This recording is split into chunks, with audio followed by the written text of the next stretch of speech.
Hey everyone, how's it going? I am Xeracon and I am back once again. So, a friend of mine DM'd me on Discord last week about an article regarding Metroid Prime Trilogy on the Switch.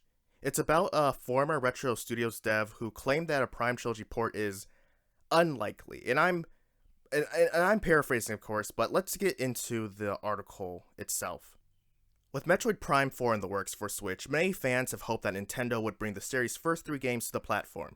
It's unclear whether or not that will ever happen, but a former developer at Retro Studios has weighed in by sharing his own thoughts. Michael Wicken spent many years at Retro, having played a big role in all three mainline Metroid Prime titles, as well as Donkey Kong Country Returns. In fact, he was the senior designer on each one of these projects. Over on the Shinesparkers Facebook page, Wicken said the following when one fan mentioned wanting to play Metroid Prime Trilogy on Switch. Shinesparkers is a Metroid-themed page, in case you didn't know. That would take a lot of effort, so I am pretty skeptical it will ever happen.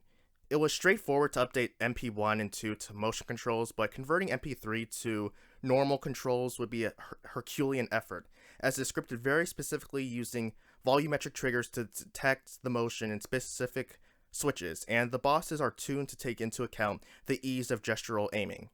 Wicken later added that Retro no longer has functional editor tools to work with the Prime code base, so everything has to be brute force hard-coded. He suggests that it could take a year with a full team of 4 to 5 people to rebuild the hundreds of interaction sets in Metroid Prime 3, as well as returning the gameplay to take in the slower engagement pacing of conventional controls.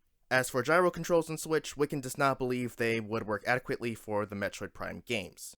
So what do I think about all this? To start, I have several questions. First, about those functional editor tools, why doesn't Retro have them? Did they get rid of them? Did Nintendo take them? What's the deal with that? Second, a team of 4 to 5 people is considered a full team. Granted, this is a port, but I was expecting at least 8 to 10 people, but what do I know?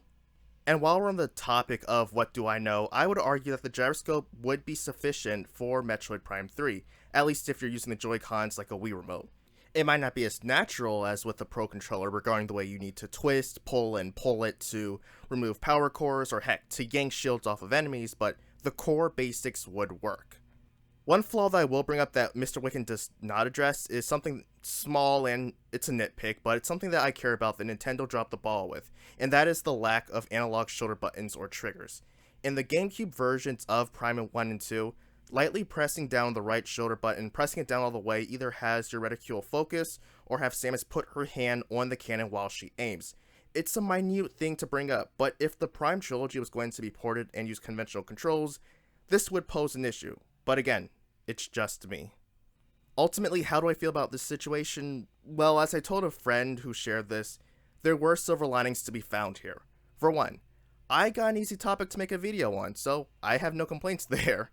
And I was a bit disheartened to hear this initially, especially since this is the 35th anniversary for Metroid, and having a Prime Trilogy would be excellent while we wait for Prime 4, and considering that Nintendo has been quite fond of celebrating Mario, Fire Emblem, and very likely Zelda's 35th anniversaries, so it will sting even more if Metroid is neglected again.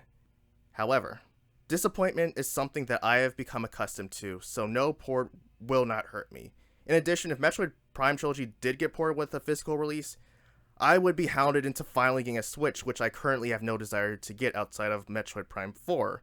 But even if it doesn't come, I still have my GameCube for now, and I have Dolphin, so I can get my Metroid Prime Trilogy fix. But that's just going to do it for today. Let me know what you think about this in the comments below. Do you think a port will come? Do you think it won't? Does Nintendo even remember that this is the 35th Metroid anniversary? Go ahead and tell me. But until next time everyone, I am Xeracon signing off. Have a good one.